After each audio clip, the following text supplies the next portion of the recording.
Okay, so welcome to Cocktails at Mr. Waverly's office. I am Logan. Hi, I'm Hannah. And I'm Arson. And we're going to be talking about the Man from U.N.C.L.'s first episode, the Vulcan Affair. Yeah. So, I know I rewatched it this morning, and Logan, sounds like you did as well. Yeah, I did. Actually, it was my first time watching it because I haven't been a fan of Man from U.N.C.L. for as long as you two have been. And I've seen other episodes, but I was watching them out of order, so I hadn't actually seen the first episode before. But since Man from U.N.C.L. is an episodic show, that's fine. So. Well, that's cool. So we'll have kind of differing perspectives. Exactly. Yeah, I had seen it. I translated it to Russian actually. So my main qualifications as a fan of the Man from U.N.C.L. is that I am a fan of 5 years, and I'm actually Russian, which is pretty relevant to the show, yeah. Alright, so we have, like one person who's seen it a bunch of times. I've seen it twice, and Logan, this was your time seeing it, so that sounds like a good place to start. Alright, well, to do a little plot summary, I didn't take any notes. I just was jiffing today instead of doing anything of value when I was rewatching the episode. But to do a little bit of plot summary, the Vulcan Affair, basically, it introduces us to the idea of U.N.C.L. as an organization. It introduces us to the idea of thrush. But the basic plot is that Napoleon Solo, who is during the time of the first season of the show supposed to be the man from U.N.C.L., is sent to investigate a man named Andrew Vulcan, who is possibly financing some kind of dirty deeds in a newly established African nation, and he gets Andrew Vulcan's old college girlfriend to help essentially do some espionage and sabotage the factory work that's going on, that's going to be used for evil thrush doings. And so it introduces us to a lot of the kind of mainstays of Man from U.N.C.L. in terms of the use of the innocent to get closer to one of the bad guys, the idea that literally every evil person on the planet is secretly financed by thrush, and the tendency to kind of very gently skirt the lines of 1960s politics in a way that is, like, not offensive. Yeah, like, for example, the African country in the episode is not a real country. It's called Natumba, and that's not real. Or Natumba, if you're Mr. Waverly. Yeah, Mr. Waverly pronounces it Natumba. Yes. But everyone else pronounces it as Natumba. I took note of that. I found that amusing.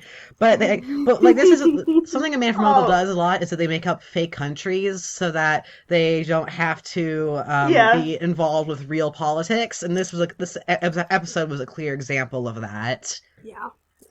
Yeah. I think it's a good choice because it makes the show less political, and it also works as an alternative universe. So it's not like set in the real world, it's set in some other place, and it makes it easier to buy that there is no Cold War and no such big problems as that. Yeah, that's fair. Yeah, that makes a lot of sense actually, because when you're thinking about like a Russian agent and an American agent working together, it seems kind of like, to some people it might seem like really unrealistic, but if you think of it that way, it's taking place in a different universe, then it makes a lot more sense. I read something one time that said that it might be in one of the novels that they point out that apparently like Moriarty from the Sherlock Holmes universe supposedly founded thrush. So I don't know if the intention was in fact from the beginning that this takes place in some sort of weird Sherlock Holmes spin-off universe or what, but I think it was The Rainbow Affair by David McDaniel, and I don't know if it ties in with the Sherlock, but it does make a lot of sense, yeah. And also the Rainbow Affair, like, by David McDaniel, he is the same author who wrote the novel The Dagger Affair, which first talks about Moriarty's involvement with thrush. Yeah, The Dagger Affair. Sorry, I made a mistake. But in The Rainbow Affair, I think he actually introduces Sherlock Holmes or something like that. I haven't read it, so I don't know. Yeah. Maybe his great-great-great-grandson. No, I think it was this Sherlock Holmes. I'm gonna look this up. That sounds very mysterious. Yeah, because I'm swearing it was in the Dagger Affair, but maybe it was in the Rainbow Affair. And I have read none of the novels, so I have no expertise there. I've only read the Dagger Affair because I've heard that's the best one. That is quite the cover that the Rainbow Affair has. Napoleon looks like he's like pretending to be like a 1950s tough. Oh yeah, I see. I actually I have the Dagger. I have the Rainbow Affair right next to me, like right by the computer, and like it's blue, and Napoleon's wearing a blue jacket and blue jeans, and like it's like a blue. Yeah, it's like a blue. It's not. It's good. like a dark, like navy blue windbreaker. It's an interesting look. Yeah. Also. Who was Johnny Rainbow? Thrush's alliance with an international criminal mastermind must be prevented. But can Ilya and Napoleon find Johnny Rainbow in time? This is homophobia. That's a euphemism. Rainbows were associated with homosexuality back then. I'm kidding. Yeah, wasn't that officially like 1975 or something? Yeah, it was not a 60s the thing. Rainbow flag was used. No, it was not. Yeah. Maybe Johnny Rainbow invented the Rainbow Pride flag. Wait,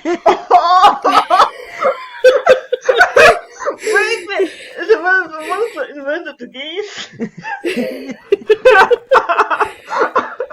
Oh, okay, so someone in Goodreads is saying that, the Saint, Sherlock Holmes, Miss Marple, Fu Manchu, 007, and other famous British detective novel characters make an appearance. What?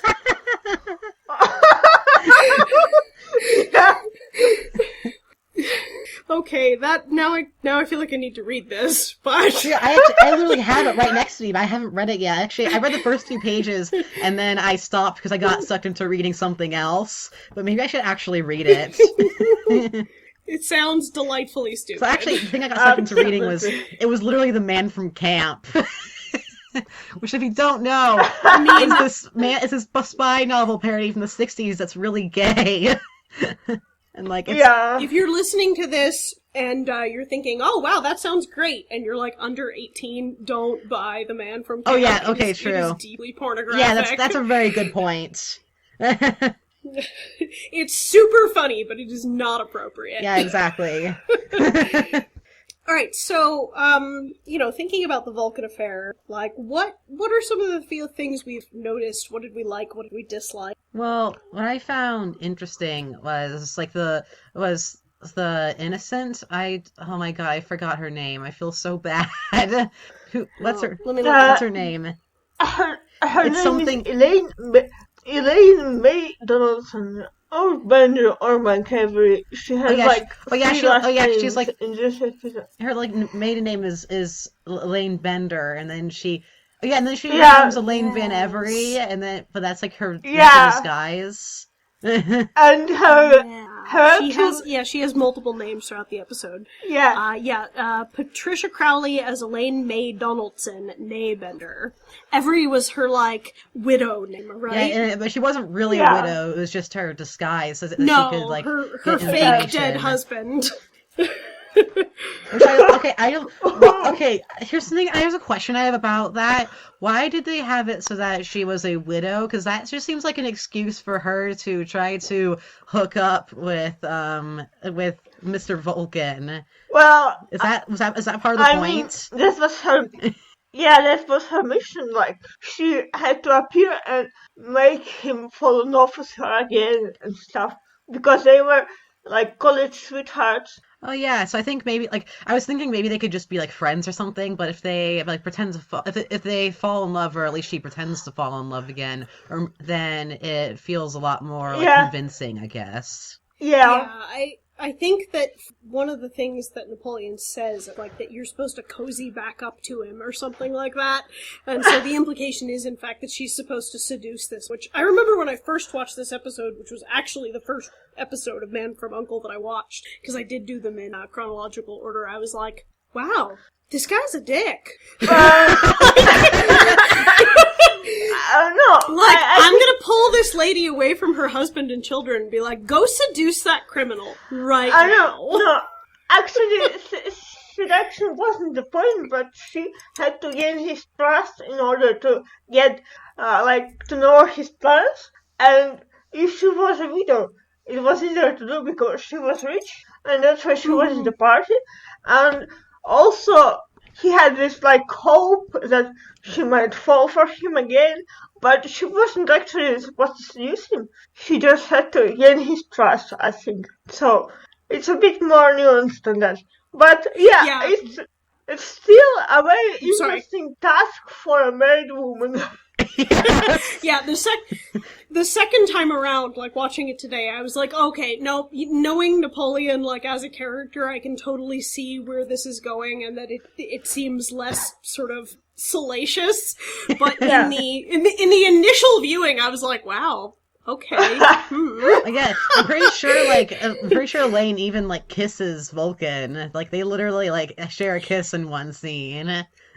Yeah, and then there's the whole thing where near the end of the episode, she, like, collapses into tears and is like, "You're the only person who's ever really seen the real me," to Napoleon, and it's like, oh, yikes, there's a lot going on here with this woman's marriage. No, yeah, but also she was like, I wish my family saw me. I mean, it was pretty sweet, I think, because they never saw her, like, being this beautiful lady. Yeah, she seems to have gotten over it near the end, so... Yeah, and also she's married to, like, a simple guy, I think. So they don't get a lot of this party stuff and everything. So, one of the things that I specifically made a gif of as I was watching this episode again to Napoleon licking the bag of explosives, which he does not do in later episodes. Like, that is a very sort of, I feel like a very book detective kind of thing. Like, you read often in mysteries of people being like, and then I tasted cocaine on the surface. But, like, Napoleon does not really go around licking the crime scenes most of the time after this episode, so it's kind of out of character. I'm pretty sure there's actually a trope for that on TV tropes called early installment weirdness or something like that. Yes. And this episode has some examples of that, including that. I actually remember him, like, licking a piece of paper in one episode, but it was in the second season. So maybe Napoleon gets to lick one object per season. At least on screen. Whatever. Yeah, I was gonna say, whatever he licks in season 3 and 4 is off screen. And no further commentary on that. No. Yeah, this is a PG podcast. Okay, so I also have notes on history of development of the show. So when you're ready to talk about it, I can start. Yeah, no, go ahead. Yeah, especially if it reflects in the first episode, that'd be really cool. Yeah. Yeah. So you know that the main producer of the show is called Norman Felton, and he was famous for a show called Dr. Kildare in the early 60s, and it starred Richard Chamberlain. I think that's the show they dub in the Cherry Blossom Affair. Yeah, they did a callback to that. Yeah. So in the early 60s, he thought that it would be cool to create a spy show because he liked Alfred Hitchcock movies, like from the 40s and stuff. And Alfred Hitchcock had a lot of movies about spies, and I think the most important movie in that regard was North by Northwest. It starred Cary Grant, and as you know, Robert Vaughn is often said to have the same time as Cary Grant, and it also had Leo Carroll in a small part in that show, in that movie. Sorry. And Leo Carroll, of course, later played Mr. Waverly in The Man from U.N.C.L.E. So, at the same time, he was given a book by Ian Fleming called Thrilling Cities. It was a book about the best places to wine and dine around the world, based on Fleming's experience as a spy, when he worked for British intelligence in like the 40s and stuff. And so, Wait, Norman, Ian Fleming was actually a spy at some point, or did I hear you wrong? yes, he was actually a Oh, spy I never knew that. at the That's really British cool. intelligence. Yeah, so he based his books on his own experience, but his books were still pretty crazy. So, after a Napoleon while, shows up. Sorry. yeah, go on. Doesn't a character who has the same name but is really not the same character as Napoleon show up in the Bond novels? Like, isn't there a Napoleon solo in something? No, he's not Napoleon, so he's just solo, and he's a minor villain in Goldfinger. Okay, yes. Yeah, so, the thing about Ian Fleming is that, he was brought up by Norman Felton at the producers meeting, and they decided to get him to develop the show, and he met with Norman Felton multiple times, and it's also a very funny detail that they mostly met at night, and they would go out for walks, because, Fleming had a heart condition. Huh. And, yeah, Norman Felton and him would walk in the night, in parks and talk about the show. And the concept they came up with was pretty funny, because it was supposed to be a very different show at first. Like, yes, Ian Fleming came up with the name Napoleon Solo, but it was pretty much the only thing that was left after they made the final concept of the show, because they changed pretty much everything. So, in his concept, Napoleon Solo was an agent who was Canadian. He served, I think, in the Highland regiment. Yeah. Didn't this affect the early MGM bios? Because there's biographies you can find online of both Ilya and Napoleon that are from the original MGM sheets, and they say a bunch of stuff about Napoleon's love of yachts and sailing, which is hilarious considering Robert Vaughn was afraid of water. Yeah, and there's also one for Waverly where they talk about him fighting and stuff, but that of course doesn't happen in the show because he's too old. I mean, one time he hit someone with a cane. That is true. He does save the day once or twice. Yeah, I've seen a GIF of him doing a karate chop on someone. But it's very unconvincing. It's oh, that nice old man just tapped someone on the shoulder. Yeah. And so, Napoleon Solo was supposed to be undercover as a writer. I mean, his neighbors were supposed to know him as a writer. He also had friends such as an editor of a magazine for ladies and a very knowledgeable librarian. So he had these friends who would help him. He also was supposed to have a bird. A bird? What? Is that a sidekick?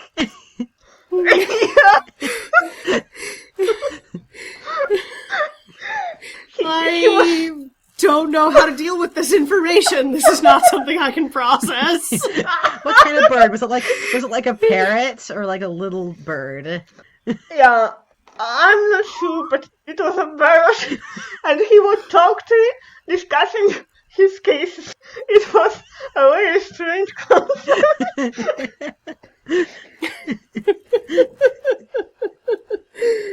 Oh boy. I'm trying to find the MGM bios. I had a link to them somewhere, and they have some really funny stuff in them. Not the bird. Yeah, if we can react to the MGM bios, that would be really great. I used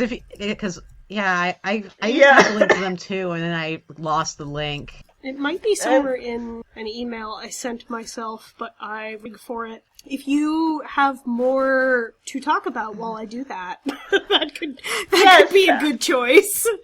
I will talk a bit more. So he had a superior who was known as he, and it was a very shadowy figure. Nobody knew who he was. It was like M in James Bond, And yes. Yeah. The secretary of this he was called April Dancer. she actually, they used this name for the girl from U.N.C.L.E, as you know. So, the two big contributions that Ian Fleming made for the show were the two names, Napoleon Sala and April Denison. Did we just lose you? No, I just read something very funny. So, Napoleon Sala was also a fan of blue polka dots. Blue polka Wait, dots. Blue polka dot ties. Okay, I can actually totally see Napoleon rocking a blue polka dot tie. Oh, okay, yeah. Okay, I found them. I'm sending them to you right now. Here's the Napoleon one, and here is the one. Do you have the Waverly one?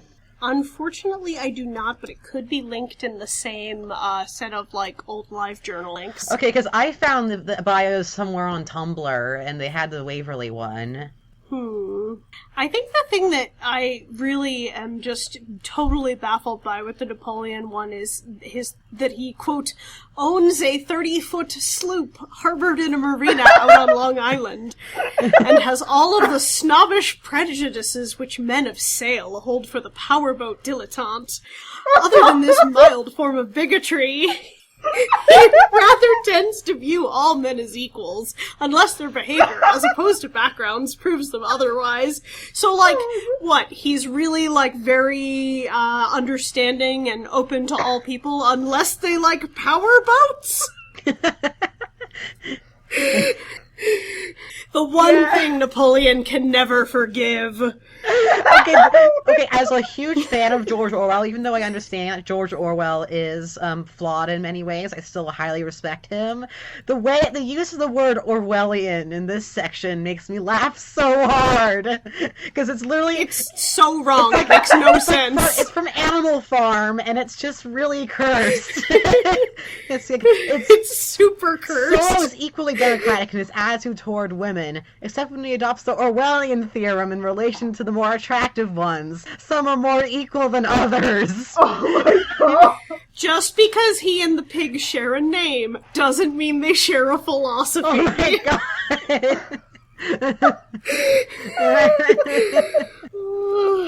I also appreciate... I actually legitimately appreciate the idea that he was a philosophy major and a language minor in college. I really like the idea that Napoleon really is, totally, unequipped to be a spy in terms of his background. And it's how did he join U.N.C.L.E? How did this man get here? I was a philosophy major. That qualifies me to be an international man of mystery, right? He also was supposed to serve in Korea. See, I buy that. Yeah. That seems like a sensible thing, because there's the episode with his commanding officer. Yeah, I totally buy the Korea War thing. I do not buy, the Royal Canadian Army thing as it's detailed in the MGM bio. He's not Canadian. He's not Canadian. That's wrong. He's not Canadian. Other than the fact that because he licks the crime scene, maybe he is Benton Fraser's uncle. Yes. There is this track theory that Napoleon Saul, Benton Fraser, and Dale Cooper are all related. Yeah, we talked about that the other day. It was there's secretly a long history of No, but it's just a joke, really, because there's no evidence for it whatsoever. Just people like this idea because it's funny. My favorite is when people try to justify both the Canadian Army and serving in Korea, and then they make all these really weird loops that try to make it work, and it's just no, this sounds so forced. Yeah. Also, skills, languages, English, Italian, Russian, French. He does not speak French, that's a lie. Napoleon's French is so bad. No, actually I think his French is okay. I've heard him speak French. He did an okay job. Ilya was very sassy about it for some reason, I don't know. But it's just Ilya. So, one more interesting fact about the Vulcan Affair is that Napoleon is never referred as Napoleon I mean, he's only called Mr. Solar because they still wanted to change his name because you see, Sam Rolfe, he thought that Napoleon would be reduced to nappy later. Interesting. And I mean, it was. So like, do they want to call Napoleon Nappy way more than just like one episode?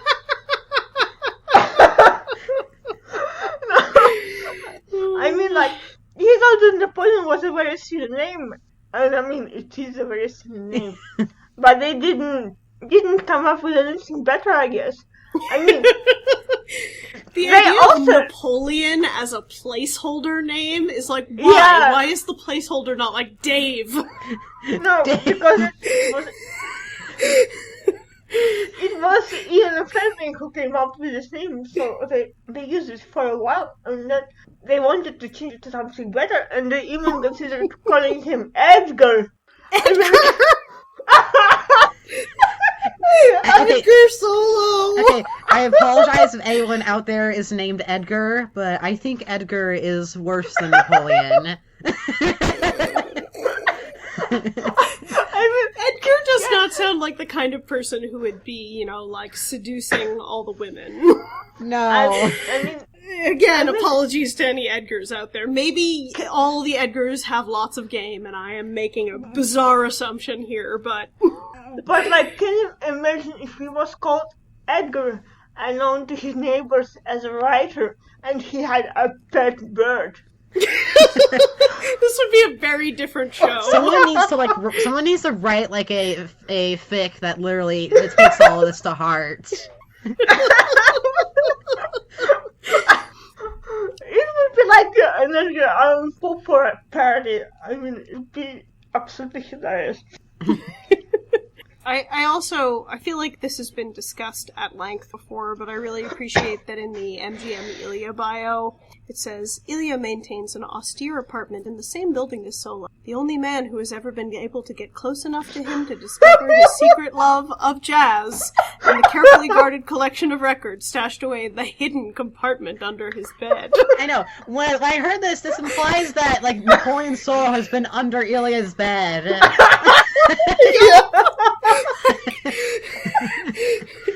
Like, I mean, obviously, that sounds kind of shippy, but, like, if you're looking at it without shipping goggles, it's like, okay, so what? Napoleon is close enough to him that, like, sometimes he vacuums? Like, why has he seen these jazz records? Maybe Ilya has a loft bed.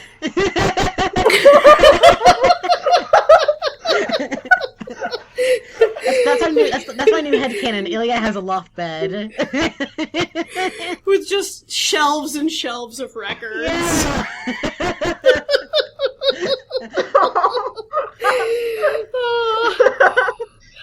I do really like the idea that they live in the same apartment building, though. Yeah, I totally believe that.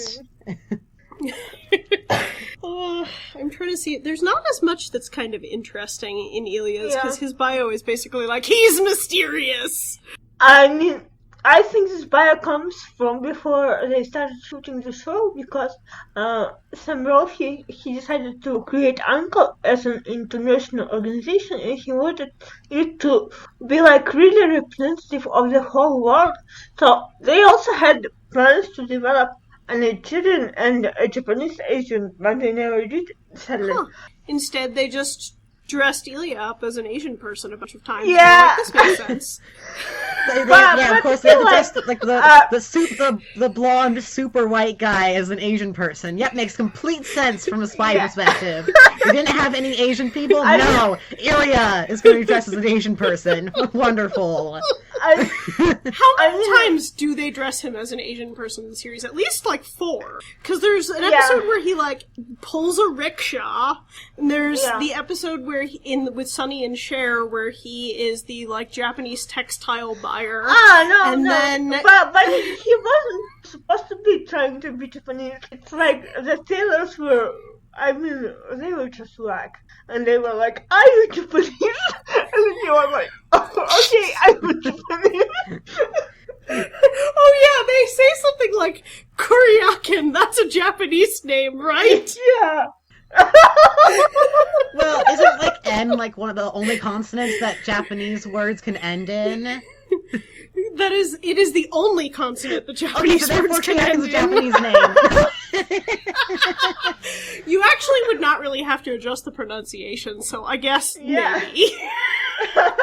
Ilya doesn't only like dress as an Asian person, but also he is like a Latino person and a Native American, and I'm like, bro, you don't have any actual like.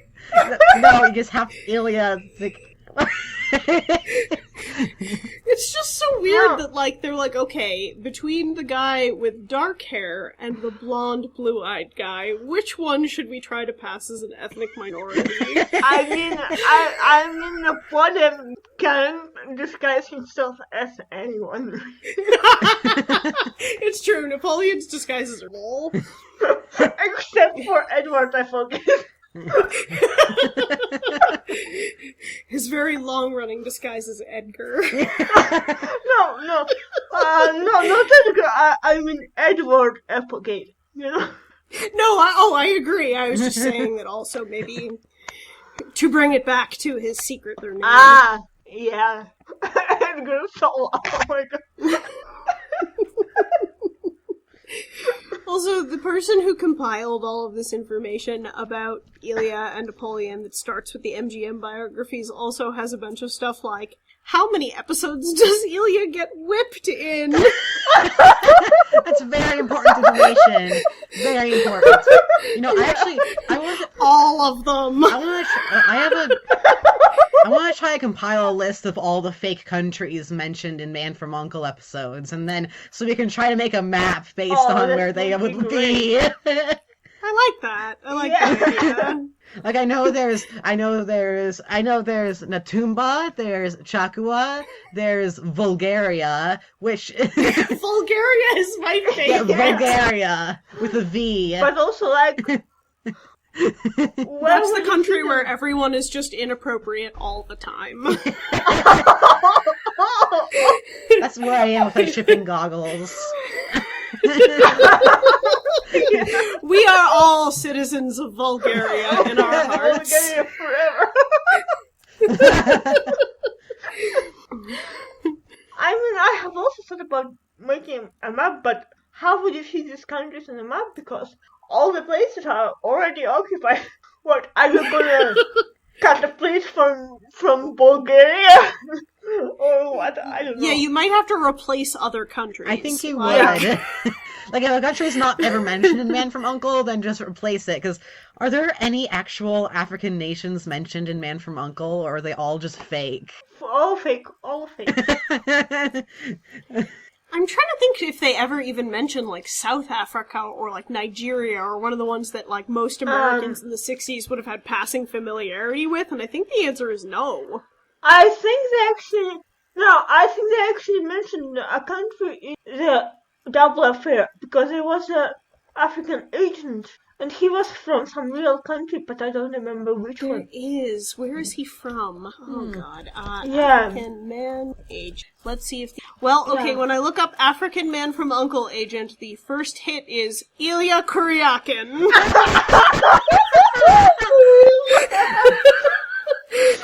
He's just that good, folks! His disguises are so good, he can pull off seamless blackface.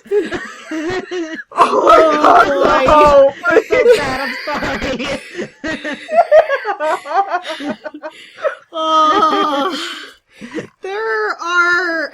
I was talking to my husband sometime this past week because we watched an episode of Miami Vice that involved voodoo, and I turned to him and I was like, does every single police procedural ever made have an episode that deals with voodoo, and are they all racist? Because the answer is yes. And there's the Man from U.N.C.L.E. episode where there's, like, the actual, like, voodoo dolls and people who are, like, brainwashed by the government. I don't think there's any blackface, though. Yeah, they actually hired all of the actors to act in this episode, so it was pretty good. Yeah, I can't remember any blackface in Man from U.N.C.L.E. I think they were a bit beyond that, but not beyond, like, Ilya dressing up as an Asian and Native American, but hey. There also there's a couple of, I'm putting air quotes around this, but you can't see it because this is a podcast. Middle Eastern people who were just like American men with a little too much bronzer on. Yeah, true. And then there's that one girl in the Indian Affairs affair who was like completely white, but then she like wore like really stereotypical Native American clothes, and then I was just like, oh yeah. That was really awkward. And also there was an actor who played an Asian character who was also very white. So. Okay, so we gave it the benefit of the doubt and we were wrong. No, we were giving it so much credit as like a 60s show for not having blackface, and now we're just crashing it with all this other bad racial depictions. But there is brown face and yellow face.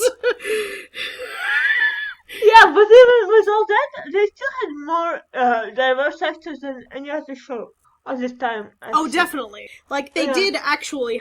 It seemed like they, at least some of the time, attempted to hire actors who matched the race or ethnicity of the people they were playing. But they didn't always manage it. Also, they did some colorblind casting in Series 4, so it was also quite a thing. Yeah. I mean, in Series 1 to 3, they only had Asian women play ethnically, like, clear Asian women. And in season 4 there was an Asian woman who played just a character. So it was like an achievement for its time, I guess. Yeah, you see some of the other Uncle agents, like, in the background, particularly the people who are working at headquarters. It's not all white people. Yeah, I noticed that. They especially tried to do it in the early episode because they specifically, like, had Nigerian, Asians, and Japanese, but they never developed their characters. But they still appear in the show. Like, you can see in the Vulcan Affair, there's a black Asian when the guys who try to kill Mr. Waverly appear. Yes, he's the guy who's, at the very beginning of the episode, the guy who's, like, working the desk, which is also interesting because after, I think, the first episode, there's only ever women working the front desk. Yeah, it's interesting. And also, I need to tell you a story about casting a video because it's really funny. All right, go to it. Yeah, so when they shot the pilot, they shot it in color. And, I mean, they hired David McCallum, obviously, to play Ilya Kraken. And also, they had another person who played the chief. It wasn't Mr. Waverly, it was Mr. Ellison. And he was played by U.N.C.L.E. And, after this episode was shown to the producers at the MGM, one producer said, you should get rid of this one guy. I don't remember his name, but it started with K. I actually know the story about the getting rid of the guy with the K, and they said they meant Kiryak, and they actually got rid of someone else. No, they got rid of U.N.C.L.E. who played Mr. Ellison in the pilot. So they had to shoot the scenes with Mr. Waverly. That's why you can see that Napoleon's hair is really different in the scenes in which he's with Mr. Waverly from the rest of the episode, because in the pilot he had very different hair. Yeah, I actually noticed that his hair was kind of weird in a lot of the episode compared to the rest of them. Like, it was very slick in a way and clean in a way that I don't see in later episodes. Well, not only that, when I was jiffing the bag licking scene, I was like, wait, okay, in this shot, he has what looks like a widow's peak, and then, like, literally the next shot over, he has his hair parted on the side, and I thought that was really bizarre, but that's probably because of what you're talking about, that they reshoot that scene. Yeah. And also... That's really interesting. So, anyway, they got rid of U.N.C.L.E, but he later turned into episodes. He played...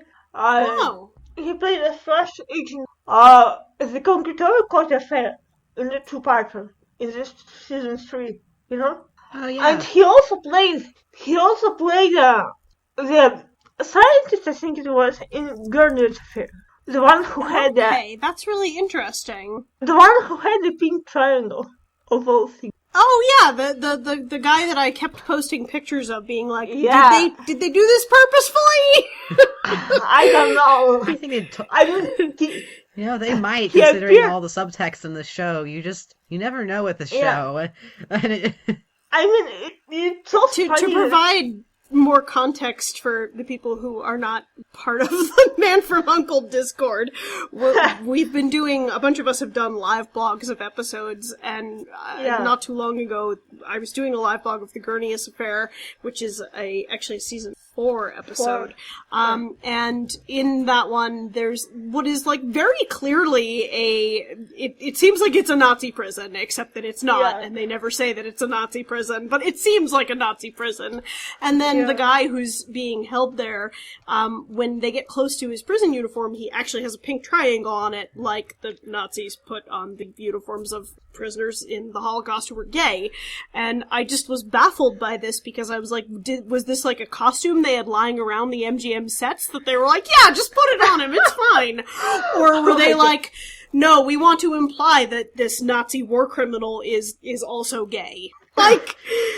Well, like, if they just had that costume lying around and didn't know what the pink triangle was for, then why would it be lying around to begin with? It's really weird. Yeah, I don't know. The whole thing was really... Because also the guy who is in this prison that is not a Nazi prison, but seems like a Nazi prison, is himself an ex-Nazi! So there's a lot of stuff going on with, like... Is this supposed to be, like, a just desserts situation? Where it's like, oh, you will be subjected to what you subjected others to. Like, that seems... I don't know. It felt very much like they were trying and failing to make a political statement. It was a weird thing. And I mean, it's funny that Will Glover appeared in 2 of the most angsty episodes. It's like he came back with revenge. I don't know. It's funny. If you fire me, I will create angst for your leads. Also, I'm reading something here that says the U.N.C.L.E. Affair explicitly states the episode takes place 25 years after World War II in the post-war trials, which would set it in 1970 to 1971, 3 to 4 years into the future from when it was shot.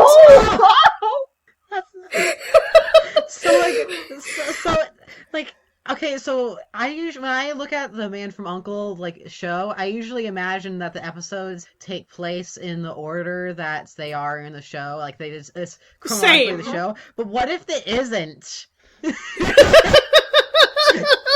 actually had a theory that like the first season takes place in the late 50s, and then season 2 and 3 in the 60s, and then season 4 is in the 70s. Interesting. That's a really interesting thought. It's like just because they are so different in style and everything. I mean, them taking place in only 4 years, it wouldn't make much sense, you know? Yeah, because then there could be like different like developments between the characters like that can explain all of the really weird like tone shifts between the seasons. Yeah.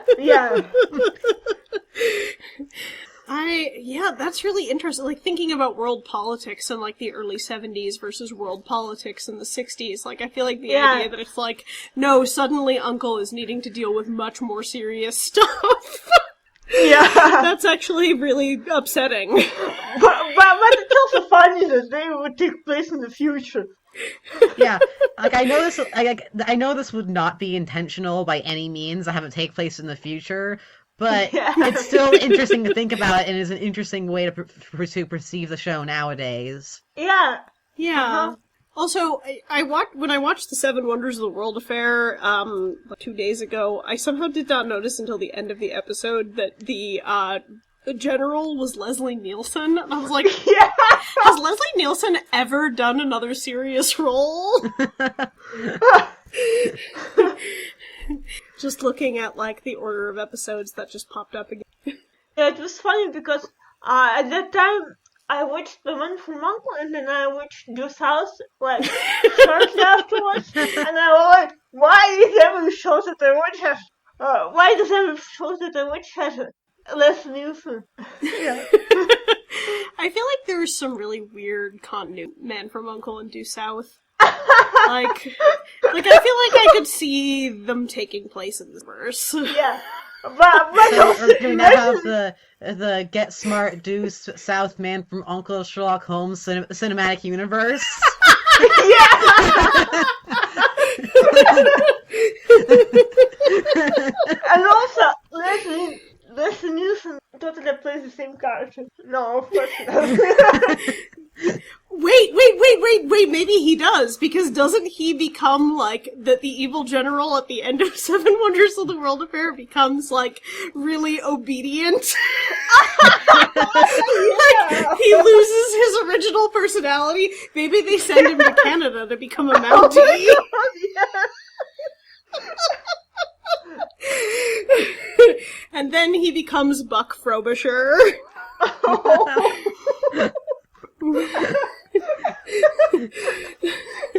His ability to see ghosts is a side effect of the gas that was used in the Seven Wonders of the World Affair. Oh my God! This is my new theory. Amazing! I love it. So, what I wanted to say is, we are lucky to have Edie after all, because what if, like, Norman Felton was obedient and he removed Edie instead of Vulcan? It would be a completely different choice. Yeah, it's because, like, Ilya only shows up for, like, 4 lines in the Vulcan Affair, and it's really interesting because, like, there is this kind of implication that he and Napoleon are friends, even then, like, in this episode where they have, you know, barely a handful of dialogue together. And I feel like... in the pilot, he actually comes to Napoleon's place. So they are friends. Yeah. They're friends who learn about each other's jazz records. Yep. And then Napoleon hangs out with Ilya underneath his loft bed. Dude, I'm totally gonna write a fic where Ilya has a loft bed now.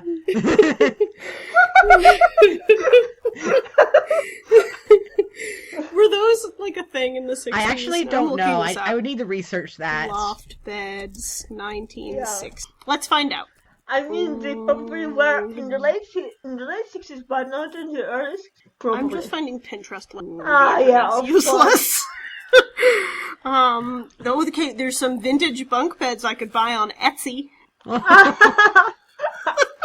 Okay, imagine if, okay, so you know in how it, like, in old, like 60s and 70s, how especially in the late 60s and 70s, there was, conversation pits, that's what they're called. Do you know what those are?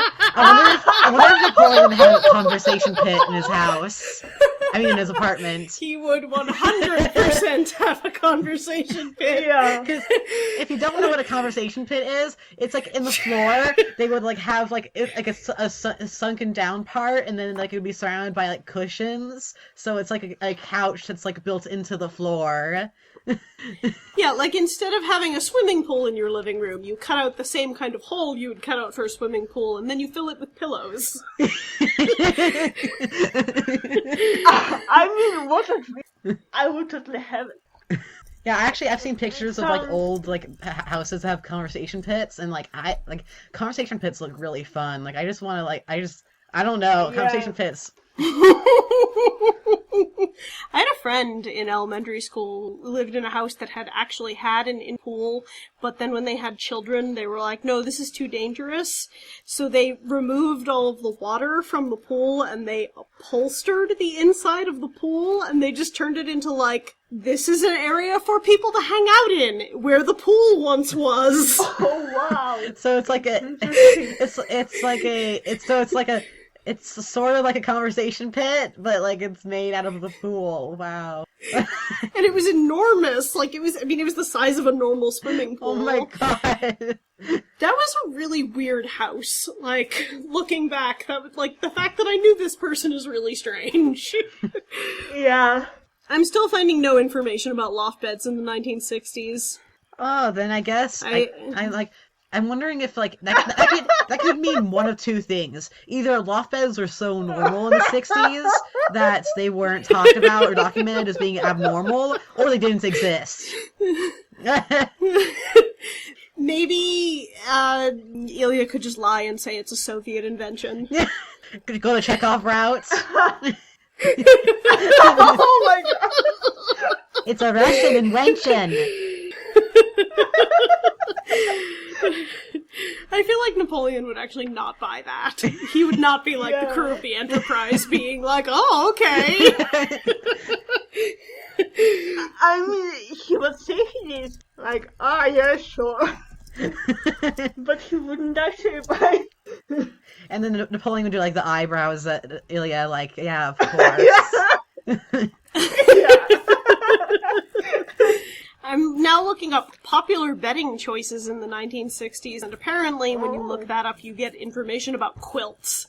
Wow! I don't know. I know that waterbeds were very popular in the 80s. Oh, yeah! That's only for when you're writing fic about the reunion movie. Or like Edward Scissorhands. Yes, exactly! Yeah, I'm not really finding any more information about this. Also, I just realized that William Marshall is in both the Vulcan Affair and then later in The Maze. The Maze. Yeah. So the last episode I watched and the first episode I watched both had Blackula in them. Oh my god. No, I've actually, my mom told me that Blackula is hilarious, but I haven't seen it, and I don't really understand what it is. Me neither. I mean, I don't really know if there's a way for me to explain blaxploitation movies without traipsing into territory I shouldn't be traipsing into. I know what exploitation films are and the subgenres of them. So if it's one of those, I understand what it is. Yeah, it's Dracula, but a blaxploitation movie. Yeah, I guess I don't know how I didn't notice that. Sounds fun, actually. There's so many people who play like 6 different characters in Man from U.N.C.L.E. It's really funny. Yeah, they reuse actors all the time. It's great. Yeah. I feel like in a weird way that kind of like legitimizes the fact that Napoleon and Ilya never changed their names for any mission. Like, they just live in a world where there's tons of people who just have doppelgangers. And so it's like, oh, is that Napoleon Solo like, you know, Man from U.N.C.L.E. Napoleon Solo, or is that like Napoleon Solo, you know, the baker? Yeah, I actually never noticed they don't change their names, but now you point that out, I'll never unsee it. They never change their names, like it's so annoying. That's like a basic Spy thing. And, like, I know it was because, you know, episodic TV in the 1960s, you have to make sure that anyone who's tuning in for the first time knows what's going on, but in practice it's like, literally the Thrush agents all have, like, glossy pictures of Napoleon and Ilya in their binders, and yet Napoleon and Ilya come in and are like, hello, I know. I'm Napoleon Solo, architect! Yeah, and when they go undercover, like, the only person that ever bats an eye is, like, the one Thrush agent that's, like, having to do with their mission. It's never like all of the like dozens of other Thrush agents in the room that would instantly know who Napoleon Solo is if we assume Napoleon Solo is as high ranking and as amazing of an agent as he is, which I do not understand because he actually really sucks. They're both terrible at their jobs. I actually have this like super crackhead canon that Thrush just enjoys the game they play, and they like pretend not to know. Oh no! I wonder who this man calling himself Napoleon Solo architect is. I mean, also like they had the same background Thrush agent in every episode. Almost. Thrush is actually an organization of 10 people. Yeah, and like they appear in every episode, and they die, and then they come back to life, and they don't remember anything. I don't know. Maybe they have a cloning ring. I have no idea. Thrush only has 10 people, and all of the parties, all like the Thrush like parties and stuff, Thrush just hires a bunch of random people to come. Like Thrush is super rich, but it's only 10 people. I mean, it's also like a family named Partridge. There are like 5 Partridge in this show. Oh yeah, there's like 7 different bad guys whose last name is Partridge. That's so true. And they are like one big family, and I wonder if this is a subtle nod to the fact that Napoleon Solo originally was going to have a bird as a sidekick. Oh my god! This bird is a thrush. Oh. Yeah, I feel like there's a lot of really terrible jokes. And I get that a thrush is a type of bird, but when I hear the word thrush, I think of a yeast infection in your mouth. Oh my god! Yeah, that's what that boy means. That's what my mom. And so every time. That's what my mother told me that she thought of that when she heard thrush. 'Cause she's watched a few episodes with me, and when she saw that like thrush appear, she was like, "Thrush? That's like a freaking mouth yeast infection." Oh. It's like, whenever they're like, oh no, this is the doings of thrush, my first thought is always like, ew. Like, just picturing someone who's like, I need to get my mouth checked out. Oh my god. But they make a lot of bird puns, I think, maybe in the hopes of making you remember that thrush is a bird and not a disease. Yeah, and I think that's really, like, one of the... Also, like, the thrush logo is, like, a bird, because they really, really want you to think that it's a bird. Yeah. Please stop writing into the, to the staff about whether or not anybody at Thrush has thrush. Oh my god. Okay, what if an Uncle Asian actually got, like, the thrush? Like, what would that entail?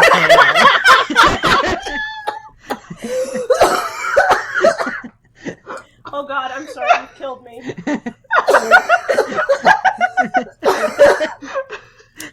I should probably add some color for our listeners out there. Today I was tested for coronavirus.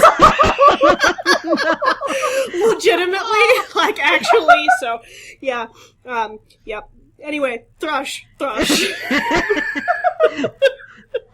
Okay, just also since we're speaking of something so timely as coronavirus, just imagine all of the coronavirus and quarantine fics that will come out after, like during this. Like, there's this is an overall fandom thing, like not just made from Uncle, but like overall fandom things. Like, there's gonna be so many. Like, I have already written one, so like. Like, I don't know what people are shipping nowadays. Like, BTS members, are they gonna get? I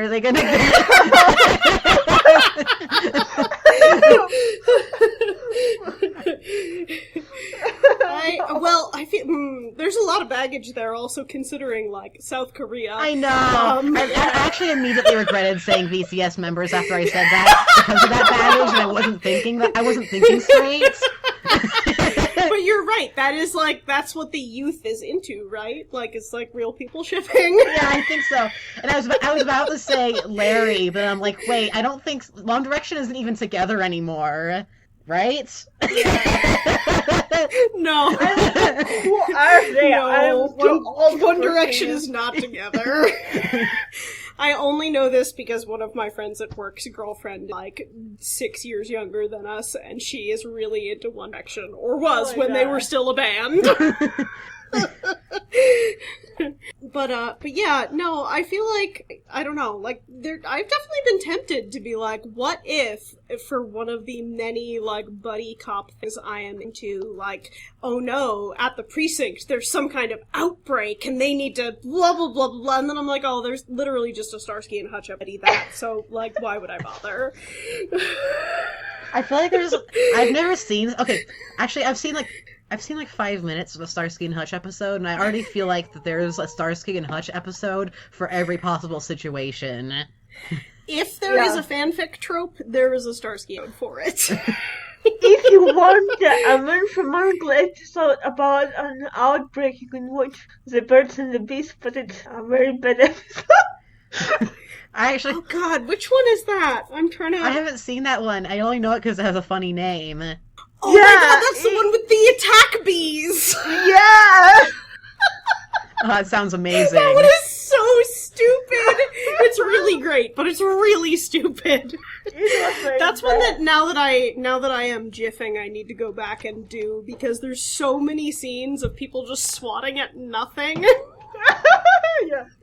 They're like, oh no, the bees are attacking! And then people just kind of like wave their arms around their head because there's no bees. Yeah, that's like, I've noticed that, like, when it comes to, like, animals in general, like, they have to be really, like, getting actual animals is, like, too high budget for this show, so usually they can rely on, like, either, like, really crappy, props and or splicing between stock footage. Yup, Yeah, this is a taxidermied dog that was in my father's basement. God. We're gonna pretend it's a lion. Yep. And it's, No. I vaguely remember I vaguely remember in like the Batcave affair, isn't that what it's called? Like when Ilya's like in the infamous episode with the desk and the position. But I'm not talking about that. I'm talking about like when Ilya was like was locked with like the vampire bats. And I just remember like the really bad bat props, and then like spiced with like stock footage, just like a bad bat prop going down to Ilya, and then stock footage. Yeah, but by the way, speaking of this episode, you remember there was a character called Count Zark. He was played by Martin Landau, who later went on to play a character in Mission Impossible as a show, and he was originally considered to play Ilya. So imagine. Oh my god! Ilya was Martin Landau, and also like Robert Kopp, who played in I Spy, I think. He also played in the Shark Affair. He played Captain Shark, and he was supposed to play Napoleon originally. And I mean, that's where my favorite ship comes. It's Shark and Zark. Jark. Yep, Jark. Yeah, that is not an easily pronounceable ship name. Yeah, it's like the French Jark. Jark, yeah. There's a lot of like weird animal themed Man from U.N.C.L.E. who are not like animal themed in a Batman sense, but oh my god, there's also just, so many people whose names are like Dr. Kilm or like I'm going through all the names of episodes right now because I was flipping back and forth between the ones people mentioned, so like I just looked up the Birds and the Bees affair and looking up the Batcave affair, and I really, really wish that every time I saw the name The Project U.N.C.L.E. affair, I did not think about him saying, Deep Hole! Penetrates Mother Earth. Oh god, I'm sorry. Every time. Penetrate deep into Mother Earth. Oh my god.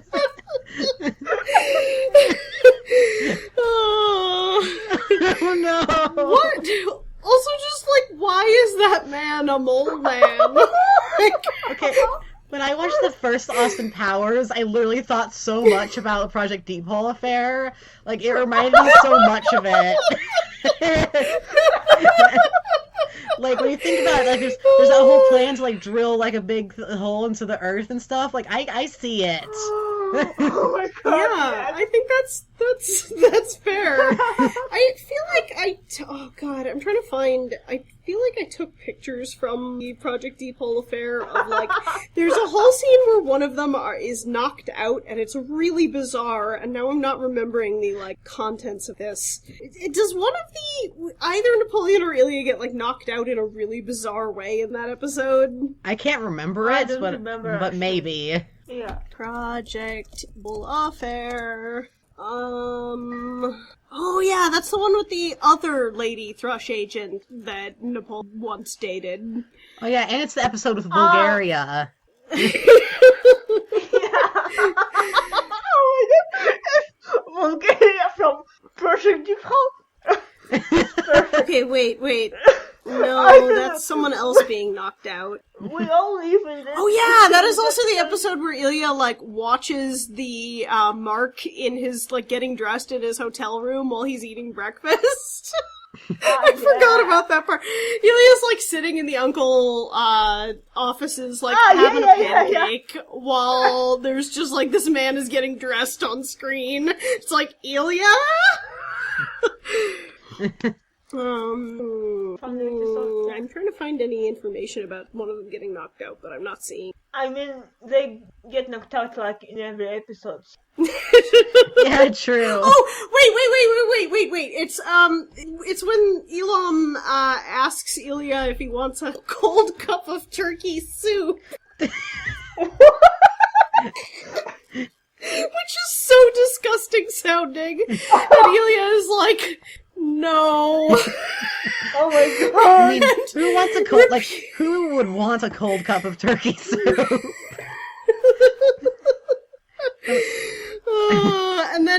And then like at some point the muscle is like trying to beat the information out of Ilya, and then like I don't know. I'm misremembering this poorly enough that like what I'm trying to explain is not funny, so I'm just gonna stop. But cold turkey soup. I really need to rewatch this episode. I feel like it would be really interesting to go through and, like, document all the food that is mentioned in Man from U.N.C.L.E. Oh, yeah. Wow. The only thing I think of off the top of my head other than the cold turkey soup is definitely the souffle. That was 10 out of 10. My souffle!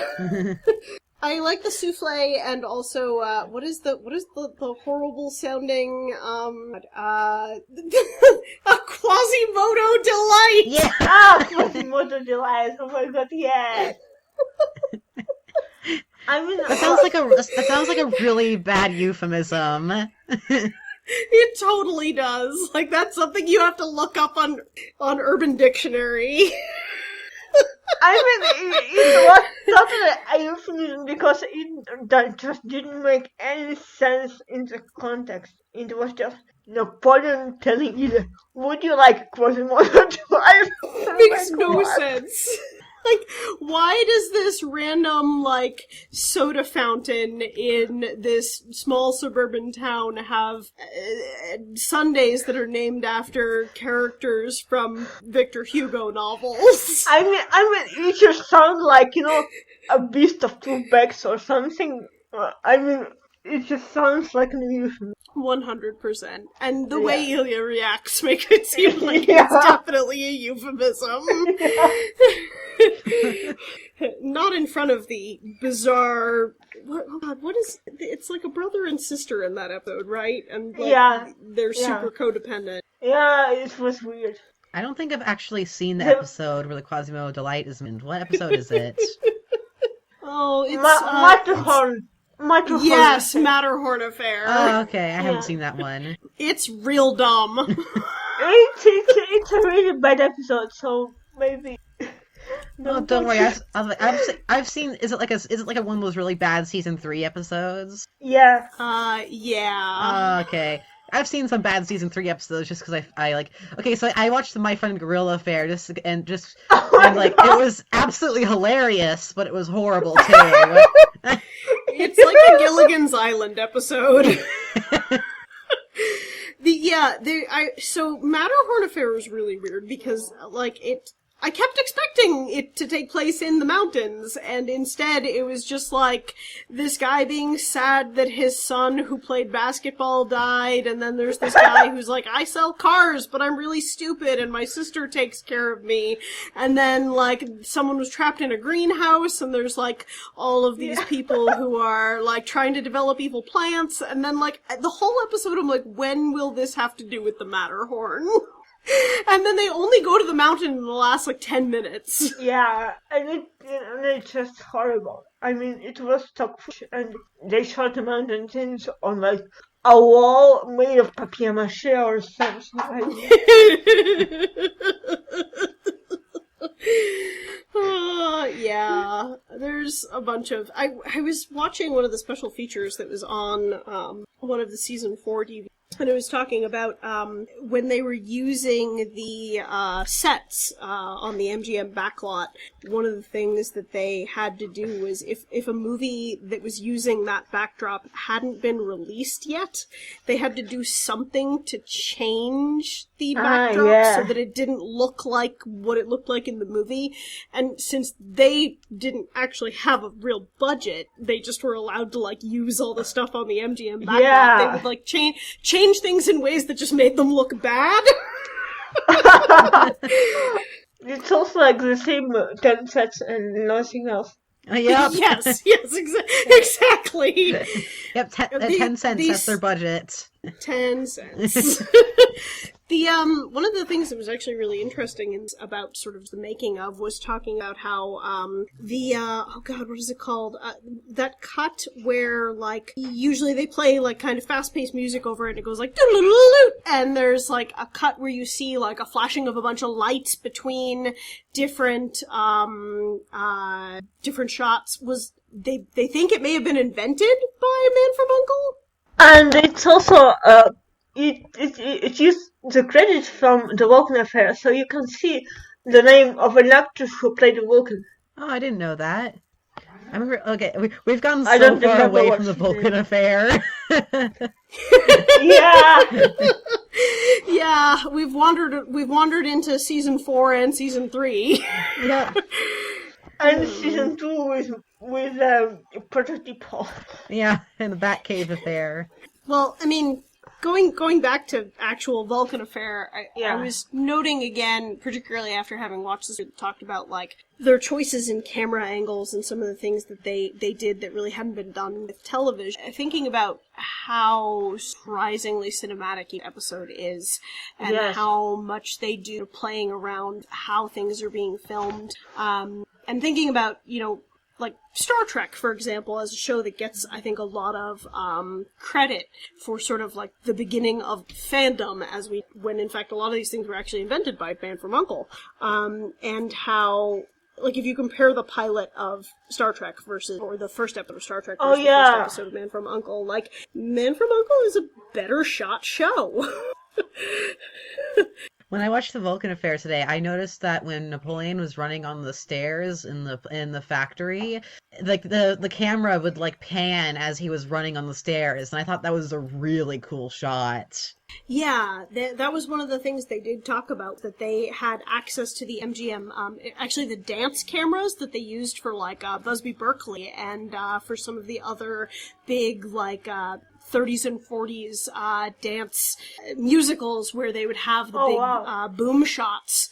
And they got to use those for Man from U.N.C.L.E, so they had a lot of panning shots they really didn't do in other shows that time period because they just didn't have access to that equipment. Oh wow, that's really good. And I mean, the whole sequence in which Napoleon was running up and down the stairs was pretty beautiful. So at the very end of the Vulcan Affair, I think this was like I've noticed Man from U.N.C.L.E. usually has some really like interesting endings, like that totally like give you some interesting thoughts about things that will happen. And I noticed that this episode definitely was this theme was started at the very first episode, because Napoleon like beckoned over like this flight attendant with his finger, and then they just started smiling at each other, and I'm just like, what are you about to do? Yeah, like she's like, what can I help you with? And he's kind of like, oh, nothing. And then she's like, would you like coffee? And he's like, no. And she's like, would you like, and I don't even remember what the next thing she offers him. But it's not what seems to be what he wants. Because then he's like, come closer and I'll tell you what I could use help with. Oh my god. It's like, Napoleon, come on, you're on a grounded plane. What are you doing? Is this okay? Would this technically be like the 0 miles high club? But you're still on a plane, but you're grounded.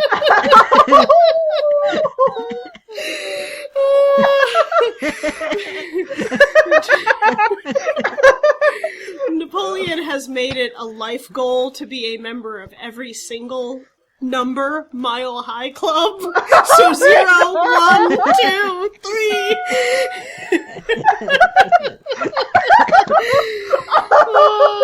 Oh my god.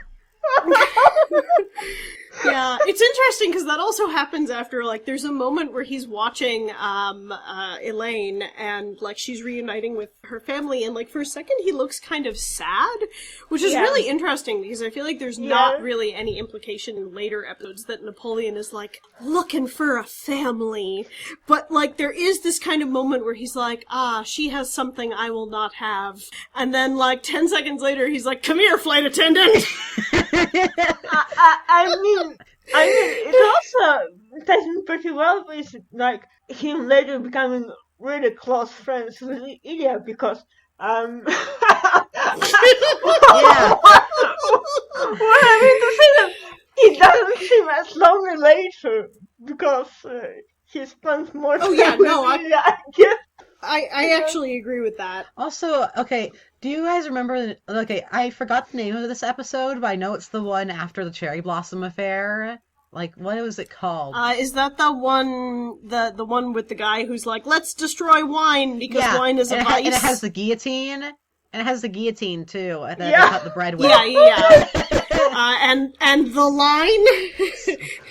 So, the reason why I'm bringing this episode up, and I totally forgot the name of it, if someone could look it up, that would be really great, is because it's making me think of, like, Napoleon, like, says, like, something about his children, and then, like, the innocent says, you're married? And then Napoleon says, my imaginary children, or something like that.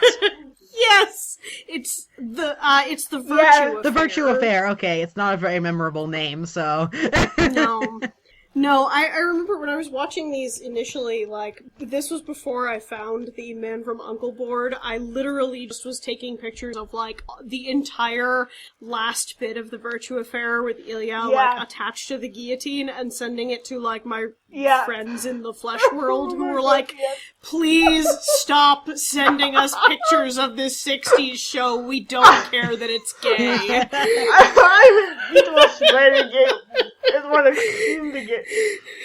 Like, his line to him is literally like Ilya is kneeling on the guillotine and Napoleon is like, this is a look I could get used to, or something like that. It's so inappropriate.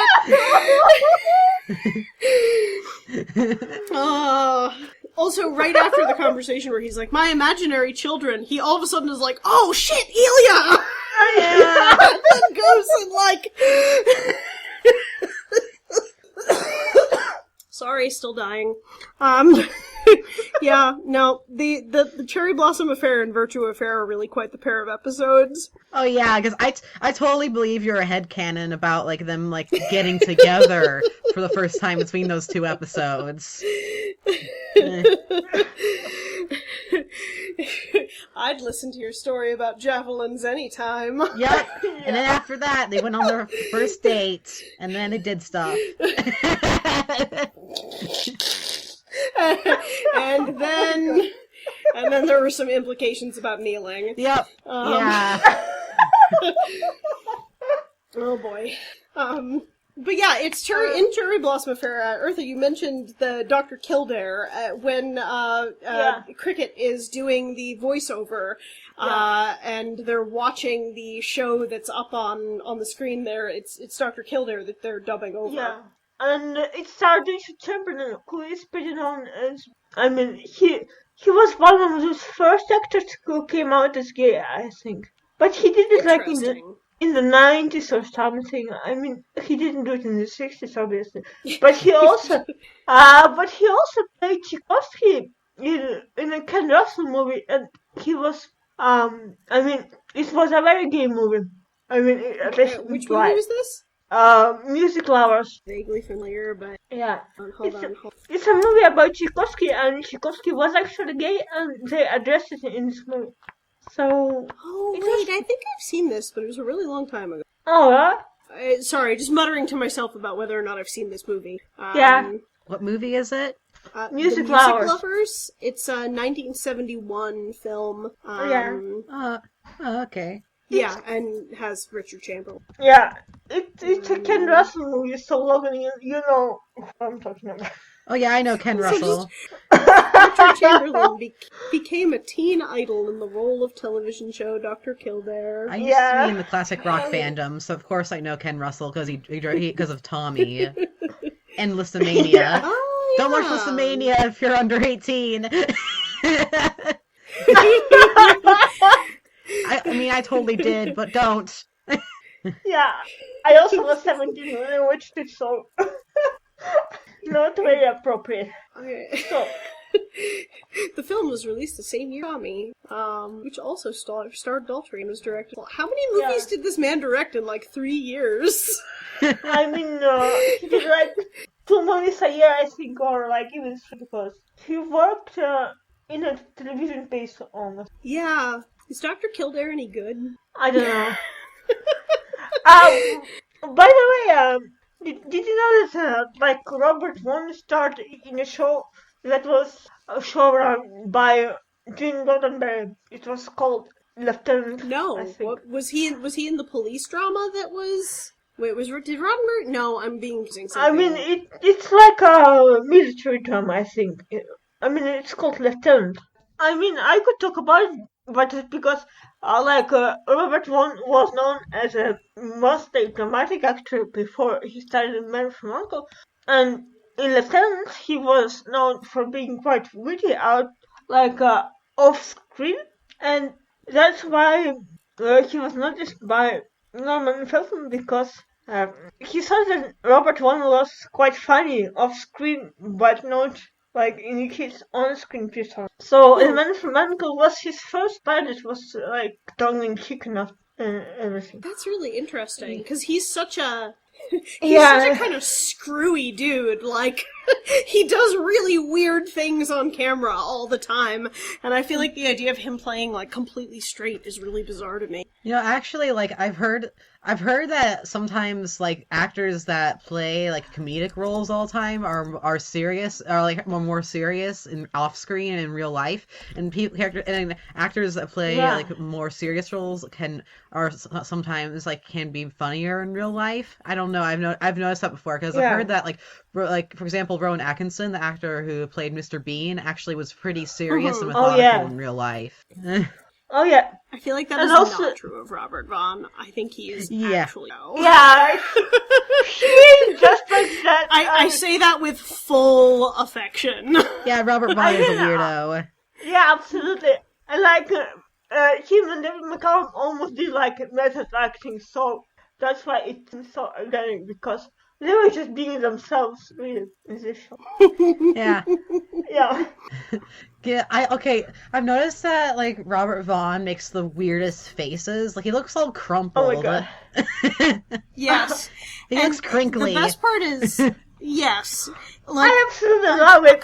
I was gonna say, a month or two ago, my husband and I rewatched Towering Inferno, and Robert Vaughn is in that as like a fairly minor character. He's a senator or something, and every single scene he's in, like, it doesn't matter if he has a line or not, you just end up watching him, because in the background he's just like making all these bizarre faces and like doing this stuff with his hands, and it's like, Robert Vaughn, like, you are in a building that is on fire. Why are you doing that with your face?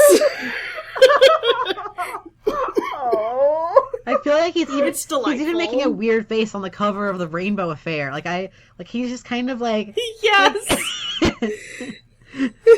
like He has a very rubbery face. he does, and it gets all like it seems like his face like is almost like it gets all crinkly and crumpled, and then it stretches out again. Yeah. Oh my god. I think that's an admirable, that's an admirable trait for an actor, to have a rubber face. Also, I just found unintentionally, when I was trying to find something else. Hold on, I'm gonna send it to you guys, but this is totally unhelpful because no one will be able to see it because this is a podcast. But hold on.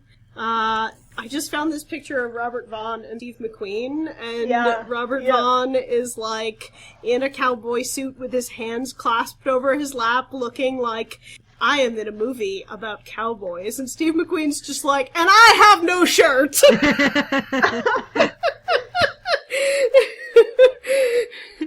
It's such a weird picture. It looks like two different things were spliced together.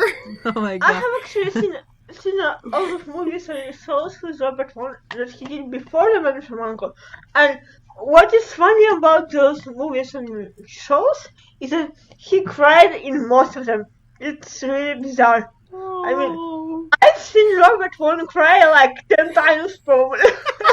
You know, I actually hadn't seen Robert Vaughn cry before until season 4. I only watched one episode of season 4, but as soon as I started one episode, I saw him sobbing at the feet of this guy who was interrogating him, and I was like, just let me see Ilya. Yeah, exactly. So I'm at 5 there. Let me see Ilya.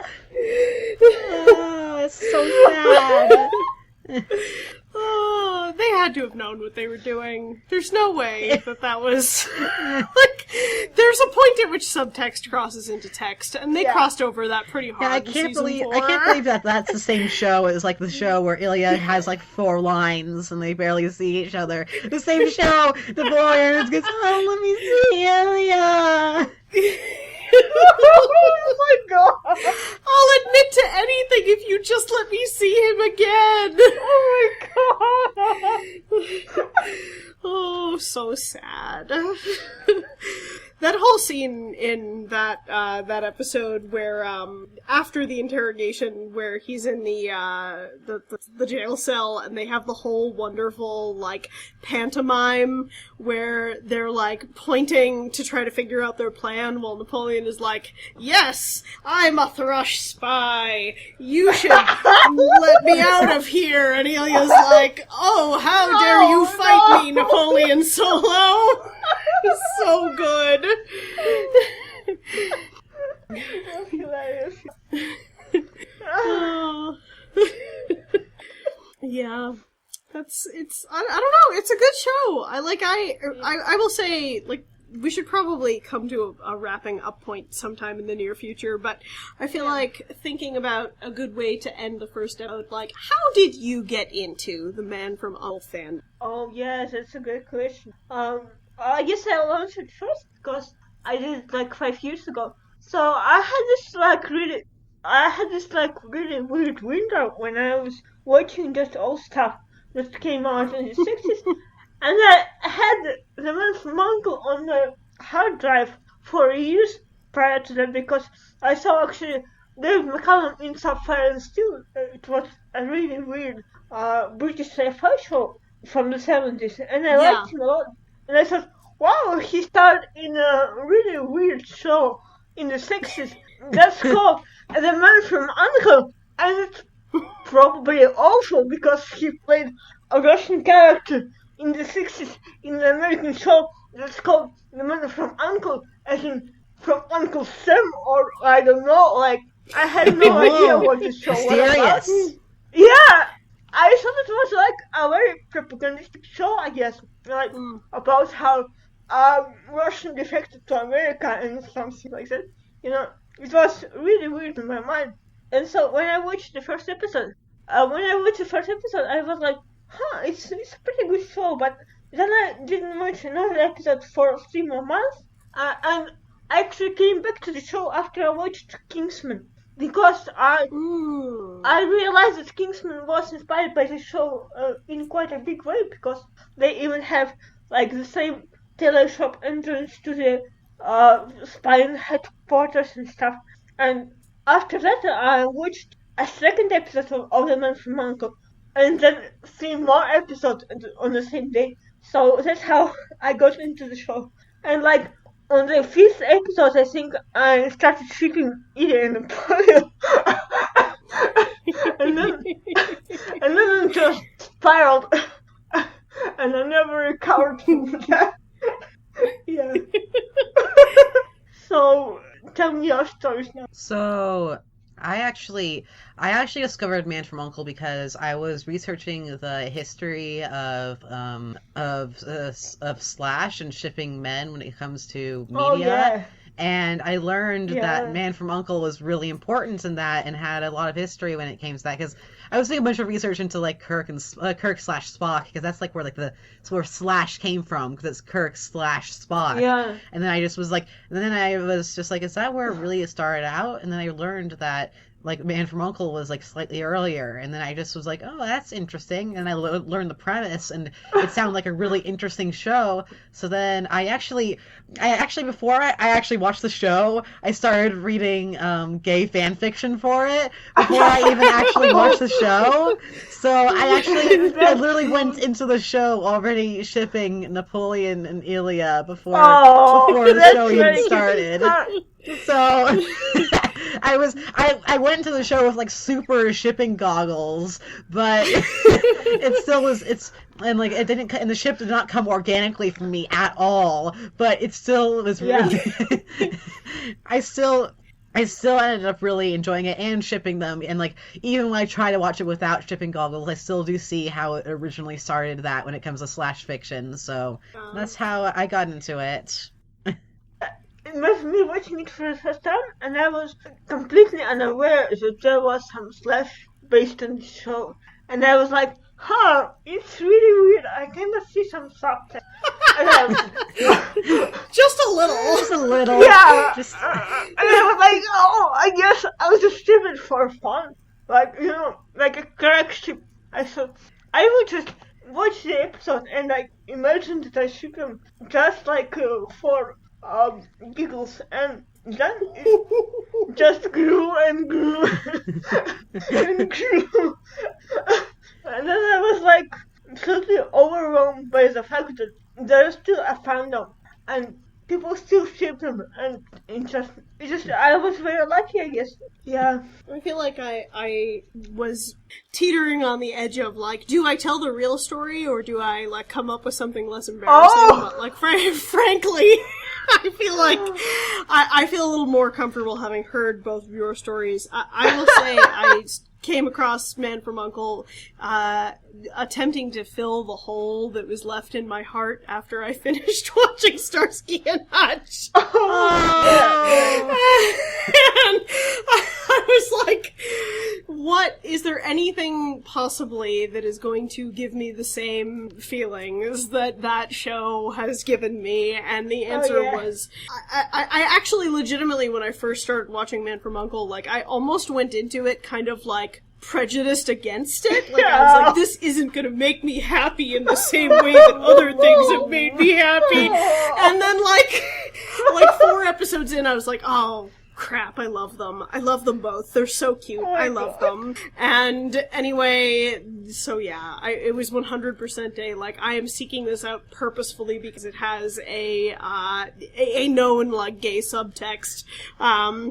And it's interesting because, like, I really was thinking, like, something that would come 10 years before what is a very slashy, like, partnership cop detective kind of show was not going to have the same, like, level of subtext. And it's really interesting because, like, it's done very differently, but I would say that it is, like, a very similar of gay subtext. It's really funny that we have such differences because we all came from different places. It's really interesting. Yeah. I mean, I guess when it's something that's, like, that far removed from your own time period, like, the way you would stumble across it is going to be more convoluted than, like, my friend posted about this on Twitter. Oh, yeah. Yeah, definitely, because, there's not, like, the same, like, everyone's talking about it nowadays. That, I mean, like, back in the 60s, this show was everywhere, but, of course, Twitter didn't exist back then, and, like, fandom was not nearly as organized as it is nowadays. Or, like, actually, fandom did have organization, but I shouldn't say its reach wasn't as far, because the internet didn't exist. Yeah. Memes. Oh, yeah, I'm always so tempted to buy an old zine on eBay, and then I know I'll be disappointed, but I'm always just like, what if I find a hidden gem? Okay, the all-time greatest gift I think I've ever been given was, like, 2 Christmases ago, gave me a Starsky and Hutch zine. Wow! And I was like, you really love me if you went on eBay and looked up gay zines and bought them. Yeah, you have that forever in your eBay history. But yeah, it's interesting. I'm kind of trying on Twitter right now to go watch a bunch of different shows. No one is biting, so I guess you have to stumble into these things. It can't be like. I imagine it's really hard to bite because these shows are very foreign. I mean, it's like I could never imagine that all shows would be so gay. Absolutely no idea. A general sort of feeling, I think, for a lot of people that television has. And so it's like, well, why would we go back and watch something from 1964? It's bound to be not that good.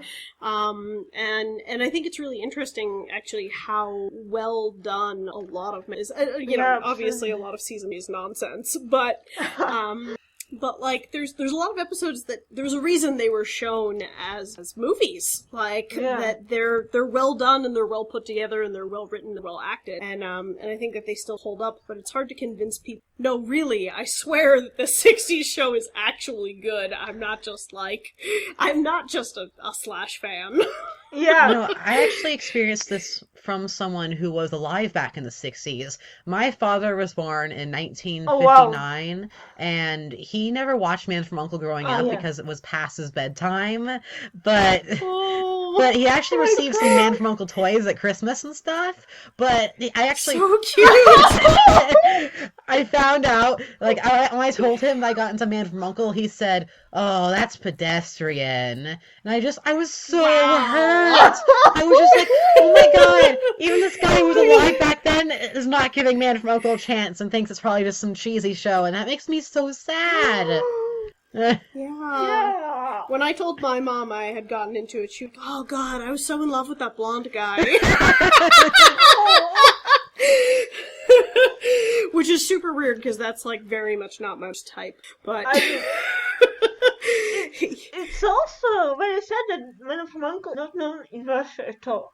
It only became known after the movie came out, because it was never shown in Russia, and I think, people maybe are prejudiced about it like I was. I thought it was a propaganda show, for America or something, but it's really idealistic, and it's not. It's really a very good show, and it's really interesting that you say that you had this idea that it was going to be something propaganda. I can't talk, and that actually was one of the things I was kind of nervous about going into it too. Yeah. Was I sort of assumed that it was going to be very jingoistic and this Russian is here because he believes in American ideals.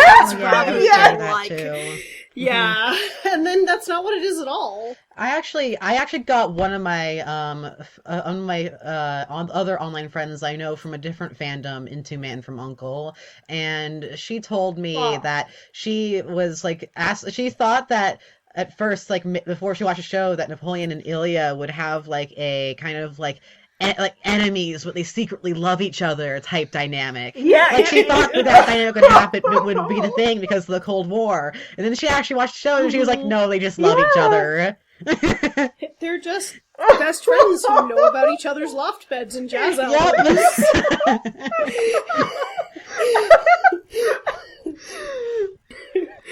Yeah, no, I feel like, I don't know, it's a better show in some ways than I feel like it has any right to be. Absolutely, yes. And, both actors are really good, and they're very fun to watch. And, I didn't expect it at all, because I have seen some other shows. It's what was it called? Peter Gunn. It was pretty dry. It was good, but it was pretty dry. And the Man from U.N.C.L.E. isn't dry at all. It's very, it has so much, and I love it. It has season 3, even though it's a total, train wreck from the standpoint that it has all the very bad episodes, but it's so much fun. I would be sorry if there was never a season 3. I totally agree. Season 3 is super goofy, but it's really enjoyable. Yeah, I laughed so hard watching the My Friend the Gorilla Affair. I actually was crying laughing. I think my favorite season 3 episode is definitely the one where Cher is like, "We are now a polyamorous trio." Oh. and the point was like, nope. All right. Yeah. I feel like how long have we been talking? Like more than 2 hours? About 2 hours? Less than 2 hours, I think. We should probably wrap up. Yeah. So, and we can come back together with thoughts on Gene Roddenberry next week, or whenever, and we can maybe come up with like a list of questions or fic recs or something like that, and continue. And I guess we could watch the second episode because it has. I mean, it's pretty interesting. Or maybe we could watch the third episode because it has Lily action. So, yeah, a couple of the first season episodes, it's like I felt like I was waiting for Ilya, and never showed. I mean, actually, Dave McCallum had contract only for 7 episodes out of 13 that were ordered first. So he was like in 7 episodes out of the first 2. But later he was almost in every episode. So it got better. Yeah. Okay, so share your final thoughts on maybe the Vulcan Affair or on our conversation today. Well, I really liked how we just went all over the place and we just kept going on and like with all sorts of interesting things about the Man from U.N.C.L.E. It's much more interesting than just having to talk for like 2 hours just about the Vulcan Affair. And I think that's how we should do it. Yeah, I would agree with that. I'm trying to think of, do I have kind of Vulcan or like Man from... I feel like just the whole setup in Vulcan Affair of the idea of one of the things that separates Man from U.N.C.L.E. from... I'm trying to think of, do I have kind of a final thought about both Vulcan Affair and like Man from U.N.C.L.E. in general, like...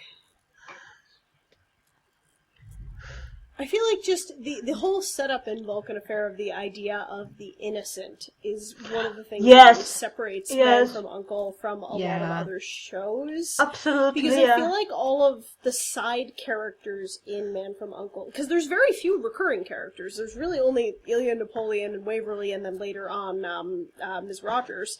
But most of the innocents, most of the characters who are in only one episode, they feel like real people.